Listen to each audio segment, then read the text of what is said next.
안녕하세요. 미국 주식을 공부하면서 투자하고 있는 빅손입니다. 2026년 1월 7일 라스베거스에서 열린 세계 최대 기술 전시회 CES에 막이 올랐습니다. 그리고 그 개막 무대의 주인공은 단연 엔비디아의 젠슨 황 CEO였죠. 오늘 저희는 빅손님께서 보내주신 자료들을 바탕으로 이번 CES 2026에서 엔비디아가 무엇을 발표했고 또 그 발표가 투자자로서의 당신에게 어떤 의미를 갖는지 한번 깊이 파고들어 보겠습니다. 네. 젠슨 황 CEO의 그 기조 연설이 AI가 이제 모든 영역과 모든 기기로 확장되고 있다는 선언으로 시작됐습니다. 이건 단순히 새로운 칩이 나왔습니다 하는 차원의 이야기가 절대 아니었죠. 그렇죠. 컴퓨팅 산업 전체의 판을 다시 짜겠다는 그런 출사표에 가까웠습니다. 오늘 대화에서는 그가 던진 그 거대한 미래 비전의 조각들을 하나씩 맞춰보려고 합니다. 좋습니다. 그럼 그 거대한 그림의 첫 번째 조각부터 맞춰보죠. 가장 먼저 그리고 가장 압도적으로 눈에 띄는 건 역시 새로운 AI 플랫폼 루빈입니다. 젠슨 황 CEO가 베라 루빈이 본격적인 생산에 들어갔다고 발표했는데 사실 매년 새로운 칩이 나오는 건 저희도 익숙하잖아요. 맞습니다. 이번 루빈 플랫폼은 이전 세대들이랑 근본적으로 다른 무언가가 있는 건가요? 아주 예리한 질문이십니다. 바로 그 근본적인 다름의 핵심이 있거든요. 젠슨 황이 강조한 단어가 고도의 공동 설계, 그러니까 익스트림 코드자인입니다. 고도의 공동 설계요? 네. 이건 단순히 성능 좋은 GPU 흔해를 툭 던져놓는 게 아니에요. AA 연산의 두뇌 역할을 하는 루빈 GPU, 그리고 그 두뇌를 총괄 지휘하는 중앙 처리 장치인 베라 CPU, 또 이 칩들 사이의 데이터가 빛의 속도로 막힘없이 흐르게 하는 초고속도로망 NVLink 6과 스펙트럼 X, 이더넷, 심지어는 데이터 센터의 수많은 데이터 흐름을 정리하는 교통경찰관 역할의 블루필드 4 DPU까지 이 모든 걸 처음부터 그냥 하나의 완벽한 팀으로 묶어서 설계했다는 뜻입니다. 와, 잠시만요. 보통은 각자 최고의 부품을 만든 다음에 그걸 조립하는 방식이라고 생각했는데 이건 아예 처음부터 하나의 오케스트라를 염두에 두고 정확히 그 비유가 맞습니다. 각 파티의 악기를 만들고 지휘자까지 함께 디자인했다 이런 거군요. 네, 맞아요. 최고의 바이올리니스트, 최고의 첼리스트를 모아놔도 서로 호흡이 안 맞으면 그냥 불협화음이 나겠죠. 그렇죠. 젠슨 황이 지적한 게 바로 그겁니다. 개별 칩 성능이 아무리 좋아도 데이터가 이동하는 과정에서 병목 현상이 생기면 전체 시스템의 효율은 뚝 떨어지거든요. 이 루빈 플랫폼은 병목 현상을 원천적으로 제거해서 AI 모델을 훈련시키고 사용하는 비용을 획기적으로 낮추는 걸 목표로 하는 겁니다. 그러니까 경쟁사들이 GPU 성능을 한 10% 올리려고 애쓸 때 엔비디아는 시스템 전체 효율을 10배 높이는 그런 게임을 하고 있는 거죠. 그 접근 방식 자체가 다른 기업들이 따라올 수 없는 아주 강력한 해자가 되겠네요. 단순히 가장 빠른 차를 만드는 게 아니라 아예 그 차를 위해서 전용 고속도로랑 최첨단 신호 체계까지 그냥 통째로 깔아버리는 거니까요. 맞습니다. 다른 차들은 옴짝달싹 못하겠는데요? 네. 그리고 그 해자의 효과는 아주 구체적인 숫자로 증명이 됩니다. 젠슨 황은 루빈 플랫폼을 통해 AI가 텍스트나 이미지를 생성하는 데 드는 비용, 즉 토큰 생성 비용을 기존 대비 무려 10분의 1 수준으로 절감하겠다고 약속했습니다. 10분의 1이요? 와, 그게 어느 정도의 파급력인가요? 단순히 AI 챗봇 이용료가 좀 싸지는 수준을 넘어서는 이야기 같은데요. 훨씬 큰 이야기죠. 지금 많은 기업들이 AI 기술 도입을 망설이는 가장 큰 이유가 바로 비용이거든요. 비용 문제? 네. 그런데 그 비용 장벽이 10분의 1로 낮아진다면 어떨까요? 지금까지는 비용 문제 때문에 시도조차 못했던 수많은 AI 서비스나 비즈니스 모델이 폭발적으로 생겨날 수 있습니다. 이건 시장의 파이 자체를 키워서 경쟁자들이 들어올 틈을 주지 않고 더 많은 기업과 산업을 엔비디아 생태계 안으로 끌어들이는 강력한 자석이 되는 겁니다. 성능 자체도 엄청나게 향상됐다고 들었습니다. 근데 궁금한 게 성능이 5배나 향상됐다고 해도 AMD나 인텔 같은 경쟁사들도 매년 성능을 개선하고 있잖아요. 단순히 이 성능 숫자만으로 엔비디아의 우위를 계속 장담할 수 있을까요? 아니면 이 성능 향상 뒤에 숨겨진 근본적인 차이가 있는 건가요? 좋은 지적이십니다. 실제로 루빈 GPU는 이전 블랙웰 대비 추론 성능은 5배, 훈련 성능은 3.5배 향상됐습니다. 하지만 여기서 투자자로서 주목해야 할 진짜 숫자는 따로 있습니다. 진짜 숫자요? 네, 트랜지스터 수로 고작 1.6배 증가하는데 그쳤다는 점이죠. 아, 이건 단순히 반도체를 더 촘촘하게 쌓는 무어의 법칙에만 의존한 게 아니라는 뜻입니다. NBFF4 같은 혁신적인 데이터 처리 기술이랑 앞서 말씀드린 시스템 전체 최적화를 통해서 물리적 한계를 뛰어넘는 성능을 구현한 겁니다. 즉, 경쟁사들이 반도체 공정 기술을 따라잡더라도 이 시스템 설계라는 또 다른 차원의 격차를 넘어서야 하는 거죠. 이것이 바로 엔비디아 기술 리더십의 본질이고 단기간에 따라잡히기 어려운 이유입니다. 알겠습니다. 이 루빈 플랫폼의 압도적인 성능이 데이터 센터 안에서만 머무른다면 조금 아쉬울 것 같은데 결국 이 엄청난 AI 성능을 우리 실생활로 끌어내는 게 중요할 텐데요. 젠슨 황 CEO가 이 부분에 대해서도 확실한 답을 내놓았죠. 물론입니다. 이제 여기서부터가 이번 발표의 후반부 하이라이트인데요. 젠슨 황은 오픈 모델과 피지컬 AI라는 두 가지 키워드를 던졌습니다. 데이터 센터라는 가상 공간을 넘어서 AI를 현실 세계로 끌어내겠다는 선언이었죠. 오픈 모델이라니 자신들의 핵심 기술을 무료로 풀어준다는 거잖아요. 이거 양날의 검이 아닐까요? 이걸 기반으로 더 뛰어난 서비스를 만드는 경쟁자가 나타나서 엔비디아의 영향력을 위협할 가능성은 없을까요? 충분히 가질 수 있는 합리적인 의문입니다. 하지만 엔비디아의 전략은 더 큰 그림을 보고 있습니다.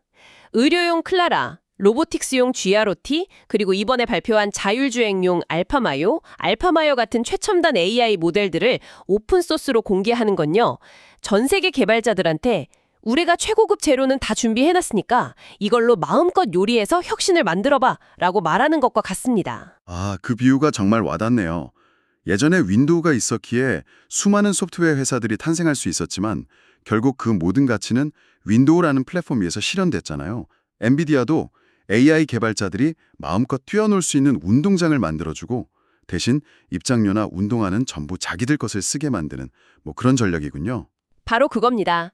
개발자들이 엔비디아의 모델과 소프트웨어, 그러니까 쿠다를 사용하면 할수록 그 모델을 가장 효율적으로 구동할 수 있는 엔비디아 하드웨어에 대한 의존도는 더 깊어질 수밖에 없어요.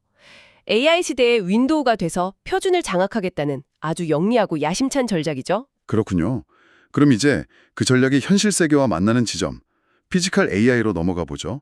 이번에 공개된 자율주행 모델 알파마요가 대표적인 예시일 텐데 기존의 자율주행 기술과는 어떻게 다른 건가요? 알파마요는 단순히 차선을 유지하고 앞차와의 거리를 조절하는 수준이 아닙니다. 이건 VLA, 즉 비전 언어 행동 모델입니다. 카메라 같은 센서로 세상을 보고 그 상황을 언어처럼 이해하면서 최적의 행동을 스스로 추론하는 단계에 이른 거죠. 잠시만요. 그럼 제 차가 길에서 공이 굴러나오는 걸 보고 아이가 튀어나올 수 있으니 속도를 줄여야겠다고 스스로 추론한다는 말씀이시죠? 네, 맞습니다. 이건 완전히 다른 차원의 이야기인데요. 지금 제 차의 주행 보조 기능과는 비교도 안 될 수준입니다. 맞습니다. 마치 운전면허 학원의 베테랑 강사님이 옆자리에서 계속 코치해주는 느낌일 겁니다. 저기 공 굴러오잖아, 무슨 끼시겠어? 속도 줄여야지 하고 말이죠. 그 기능이 차에 내장된다고 생각하시면 됩니다. 그리고 가장 중요한 건 이게 더 이상 연구실의 기술 시연으로 끝나지 않았다는 점입니다. 메르세데스 벤츠와의 협력 발표가 있었죠. 탑재한 첫 양산차가 될 것이라고 공식 발표했습니다. 당장 올해 1분기 미국 출시를 시작으로 전 세계 도로 위를 달리게 됩니다.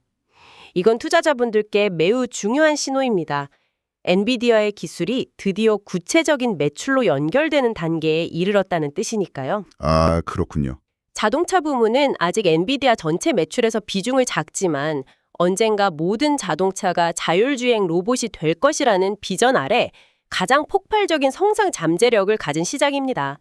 벤츠와의 협력은 그 비전을 현실로 만드는 첫 번째 중요한 이정표인 셈이죠. 자동차뿐만이 아니었죠. 무대 위에서 작은 로봇들이 돌아다니고 시멘스와의 협력을 발표하면서 미래의 제조 공장들은 거대한 로봇이 될 것이라고 말하는 장면이 아주 인상적이었습니다. 이 부분은 어떻게 해석해야 할까요? 그 장면이 어쩌면 엔비디아의 최종 목표를 가장 잘 보여준다고 생각합니다. 바로 로보틱스, 공장 자동화, 디지털 트윈 같은 산업 현장 전체를 AI로 혁신하겠다는 겁니다. 특히 지멘스와의 협력 확대는 의미가 아주 큽니다.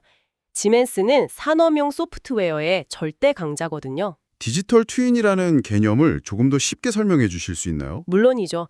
현실 세계의 공장을 가상 공간의 쌍둥이, 그러니까 트윈처럼 똑같이 복제해 놓는 기술입니다. 실제 공장을 짓기 전에 이 가상 공장에서 수만 번의 시뮬레이션을 돌려보는 거죠. 아, 미리 테스트를 해보는 거군요. 네, 로봇팔의 동선을 어떻게 짜야 가장 효율적인지, 새로운 생산 라인을 도입하면 어떤 문제가 생길지 미리 테스트하고 최적화할 수 있습니다.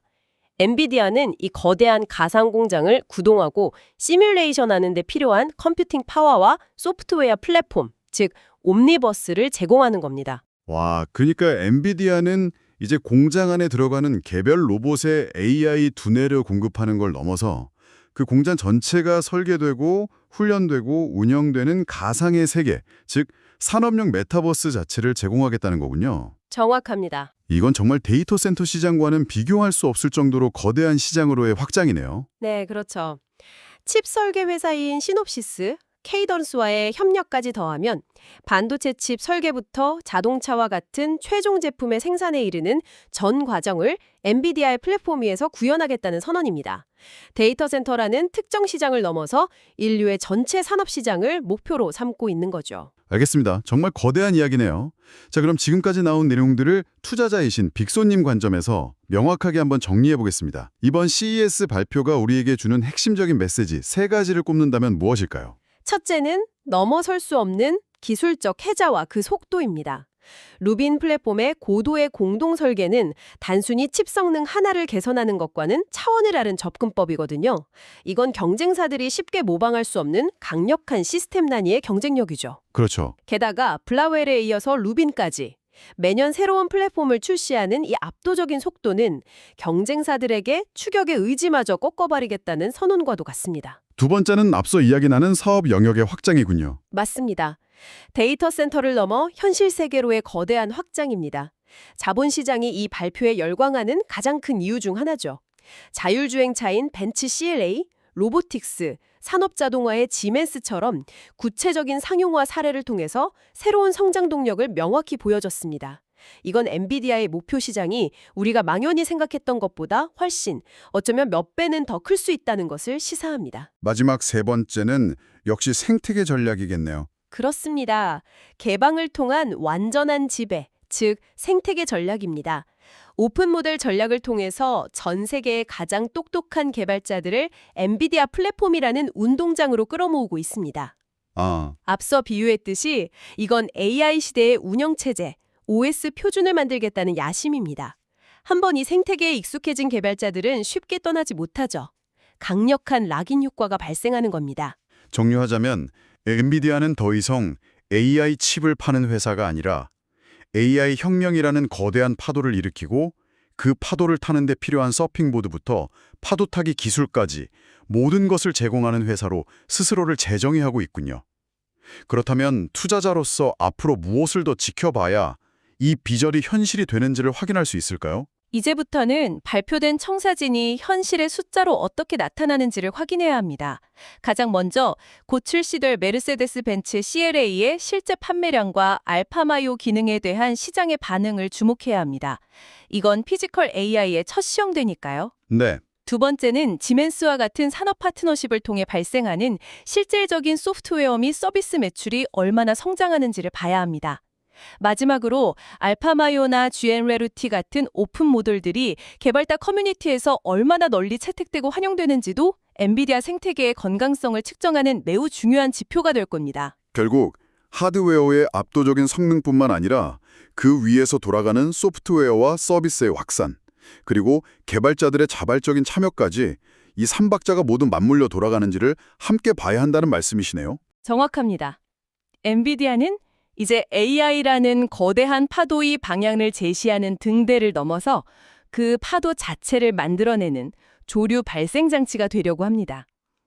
이번 발표는 그 빛이, 그 파도가 우리가 예상하는 것보다 훨씬 더 멀리, 더 넓은 산업 영역까지 뻗어나갈 것임을 알리는 강력한 신호탄이었습니다.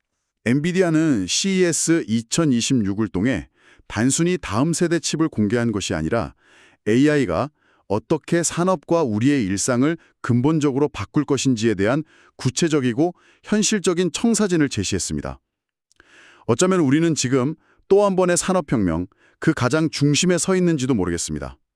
지금까지 엔비디아의 CES 2026 발표 요락과 투자자들에게 주는 의미를 분석해 보았습니다. 구독과 좋아요, 댓글, 알림 설정 부탁드립니다.